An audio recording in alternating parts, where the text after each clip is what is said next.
ವರ್ಣಾ ಕ್ಷೇತ್ರದಲ್ಲಿ ಸಿದ್ದರಾಮಯ್ಯನವರ ಪರವಾಗಿ ದುನಿಯಾ ವಿಜಯ್ ಪ್ರಚಾರದಲ್ಲಿ ಭಾಗಿಯಾಗಿದ್ದಾರೆ. ಆ ದೃಶ್ಯಾವಳಿಯನ್ನ ನಿಮಗೆ ತೋರಿಸ್ತಾ ಇದೀವಿ. ವರ್ಣಾ ಕ್ಷೇತ್ರದಲ್ಲಿ ಸಿದ್ದರಾಮಯ್ಯನವರ ಪರವಾಗಿ ಪ್ರಚಾರವನ್ನು ಮಾಡ್ತಾ ಇರುವಂತದ್ದು ದುನಿಯಾ ವಿಜಯ್ ಅವರು ಹೇಳ್ತಾ ಇದ್ರು, ಸಿದ್ದರಾಮಯ್ಯನವರು ಗೆಲ್ಲಬೇಕು, ಬಡವರ ಪರವಾಗಿ ಬಡವರ ಏಳ್ಗೆಗಾಗಿ ದುಡಿದಂತ ನಾಯಕ ಸಿದ್ದರಾಮಯ್ಯನವರು, ಇಂಥವ್ರು ಆಯ್ಕೆಯಾಗಿ ಬರಬೇಕು. ನಾನು ಕೂಡ ಅವರ ಅಭಿಮಾನಿಯಾಗಿ ಹೇಳ್ತಾ ಇದ್ದೀನಿ. ಇನ್ನ ಹೊರಗಿಂದ ಬಂದಂತವರು ಅವರಿಗೆ ಓಟ್ ಹಾಕುವಂತದ್ದಲ್ಲ, ಸ್ಥಳೀಯವಾಗಿ ಇರುವಂತ ನಮ್ಮ ಅಣ್ಣ ತಮ್ಮಂದಿರಲ್ಲಿ ಕೇಳ್ಕೊಳ್ತೀನಿ ಸಿದ್ದರಾಮಯ್ಯನವ್ರಿಗೆ ಓಟ್ ಹಾಕ್ಬೇಕು ಅನ್ಬಿಟ್ಟು ಅಂತ ದುನಿಯಾ ವಿಜಯ್ ಮಾತನಾಡ್ತಾ ಇದ್ರು. ಗೆಲ್ಲಬೇಕು ಅನ್ನೋ ಒಂದು ದೊಡ್ಡ ಆಸೆ ಇದೆ. ಅದಕ್ಕೆ ಖಂಡಿತವಾಗ್ಲೂ ವರ್ಣಾ ಕ್ಷೇತ್ರದ ಜನತೆ ಈ ಸತಿ ಕೈ ಹಿಡಿತಾರೆ. ಯಾಕಂದ್ರೆ ಇದು ಸ್ವಾಭಿಮಾನದ ಪ್ರಶ್ನೆ. ಚಾಮರಾಜನಗರದ ಗುಂಡ್ಲುಪೇಟೆಯಲ್ಲಿ ನಟ ಸುದೀಪ್ ಪ್ರಚಾರವನ್ನು ಮಾಡ್ತಿದ್ದಾರೆ. ಬಿಜೆಪಿ ಅಭ್ಯರ್ಥಿ ಸಿಎಸ್ ನಿರಂಜನ್ ಕುಮಾರ್ ಪರ ಭರ್ಜರಿ ಕ್ಯಾಂಪೇನ್ ಅನ್ನು ಮಾಡ್ತಿದ್ದಾರೆ.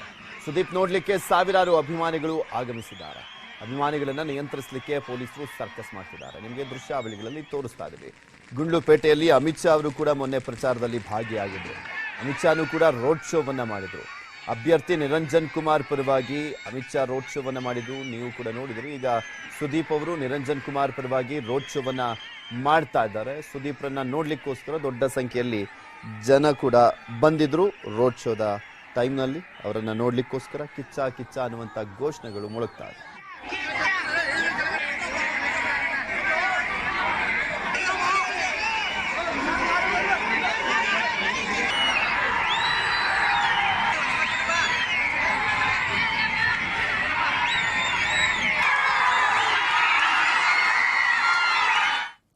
ಹಾಸನದಲ್ಲಿ ಶಾಸಕ ಪ್ರೀತಂ ಗೌಡ ಪರ ಬಿವೈ ವಿಜಯೇಂದ್ರ ಪ್ರಚಾರವನ್ನು ಮಾಡ್ತಿದ್ದಾರೆ. ಭುವನಹಳ್ಳಿ ಹೆಲಿಪ್ಯಾಡ್ನಿಂದ ವಿಜಯೇಂದ್ರ ಬೈಕ್ ರ್ಯಾಲಿಯನ್ನ ಮಾಡಿದ್ರು.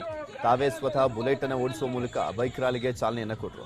ಬಿಎಂ ರಸ್ತೆ ಮೂಲಕ ಮಹಾವೀರ ವೃತ್ತದವರೆಗೆ ಬೈಕ್ ರ್ಯಾಲಿ ನಡೆಯಲಿದೆ. ನಿಮಗೆ ಆ ದೃಶ್ಯಾವಳಿಗಳನ್ನ ತೋರಿಸ್ತಾ ಇದೀವಿ. ವಿಜಯೇಂದ್ರ ಬೈಕ್ ಅನ್ನ ಓಡಿಸ್ಕೊಂಡು ಹೋಗ್ತಾ ಇರುವಂತದ್ದು, ಬುಲೆಟ್ ಬೈಕ್ ಅಲ್ಲಿ ಸಾಕ್ತಾ ಇದ್ದಾರೆ. ಬೈಕ್ ರ್ಯಾಲಿ ನಡೀತಾ ಇದೆ.